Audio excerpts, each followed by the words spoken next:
নমস্কার, সেভনাভিক নিউজ নেটওয়ার্কে আপনাদের স্বাগত।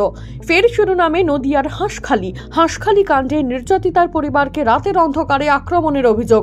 আদালতে সাক্ষ্যদান বদল করতে হুমকি, এমনটাই অভিযোগ নির্যাতিতার জেঠুর। প্রশাসনের নজর এড়িয়ে বাড়ির পাশে রাতের অন্ধকারে বাঁশবাগানে নিয়ে গিয়ে বেধড়ক মারধরের অভিযোগ তুলছে আক্রান্ত। কালকে প্রস্তাব করতে প্রস্তাব করে যে উঠেছে সে আমার জড়া কড়াই ইয়ে আর বুড়ি মুড়ি দিয়ে নেই নিয়ে মারতেছে না। তুই কালকে ওই কোর্টে দিয়ে যা বলিস আর বলবি না, উল্টো পাল্টা বলবি না। আমরা যা পরে যাইয়ে ওসব বলবি না, আর অন্য কথা বলবি।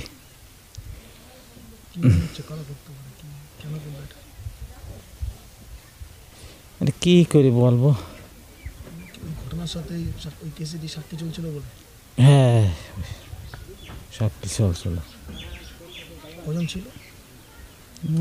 3 জনের মতন। আর ই করে ধরেছে তো বুঝতে পারছি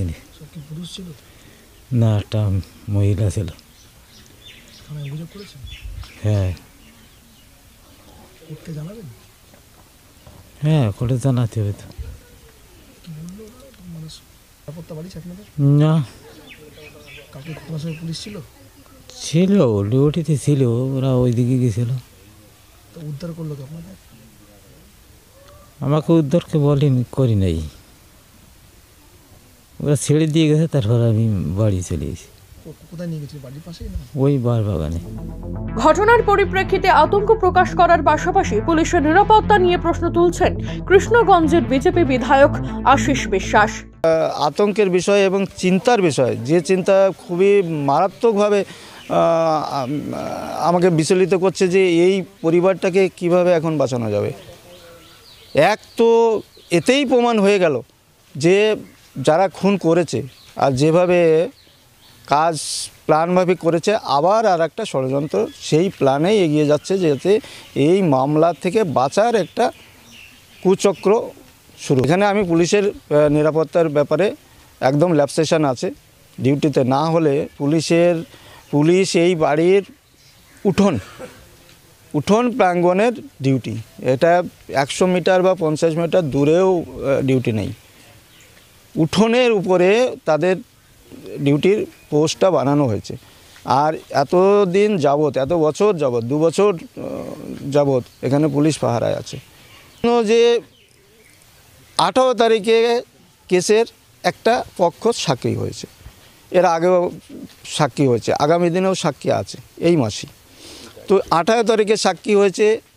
তো সেই সাক্ষীতে আজ ঘটনা ঘটেছে 19 তারিখে, 20 তারিখে ঘটনা ঘটেছে। তাহলে এই যে পার্টি, যে আসামি পার্টি, সেই আসামি পার্টি কোর্টে ছিল।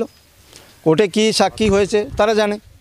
তা সেই সাক্ষীর পরিপ্রেক্ষিতে তার প্রমাণ হয়ে গেল, যখন এই ভদ্রলোককে অ্যাটাক করা হয়েছে, তাকে গলা চেপে তাকে বলতে বলা হয়েছে যে সামনের দিনে যদি এই সাক্ষী না দাও তাহলে তোমাকে আমরা করে দেবো। তাহলে এই যে টার্গেট, এতেই আরেকটা প্রমাণ হয়ে গেল। এর সাক্ষীরও প্রমাণ নেই, দরকার নেই, আর এক প্রমাণ হয়ে গেল যে এরাই খুন করেছে। 2022 সালে এপ্রিল মাসে হাড়হিম করা ঘটনার সাক্ষী ছিল গোটা বাংলা। ছাত্রের ওপর নির্যাতনের পর মৃত্যু হয় নির্যাতিতার। এখানেই শেষ নয়, প্রমাণ লোপাটের জন্য দেহ তড়িঘড়ি পুড়িয়ে ফেলার অভিযোগ ওঠে অভিযুক্ত প্রেমিকের বিরুদ্ধে। 2022 থেকে 2024 এখনো বিচার পায়নি নির্যাতিতার পরিবার। তারই মাঝে মামলা চলাকালীন ফের আক্রমণের শিকার হতে হলো নির্যাতিতার পরিবারকে। ইতিমধ্যেই হাঁসখালি থানায় লিখিত অভিযোগ দায়ের করেছে নির্যাতিতার পরিবার, যদিও দুষ্কৃতীদের মুখ চিনতে পারেননি বলে জানান নির্যাতিতার জেঠু। 7 নিউজ হাঁসখালি ব্যুরো। সমস্ত খবরের আপডেট পেতে লাইক করে সাবস্ক্রাইব করুন সেভনাভিক নিউজ। সেই সঙ্গে বেল বাটন প্রেস করতে ভুলবেন না। আপনাদের একটা সাবস্ক্রিপশন আমাদের জন্য অত্যন্ত মূল্যবান। জয় হিন্দ।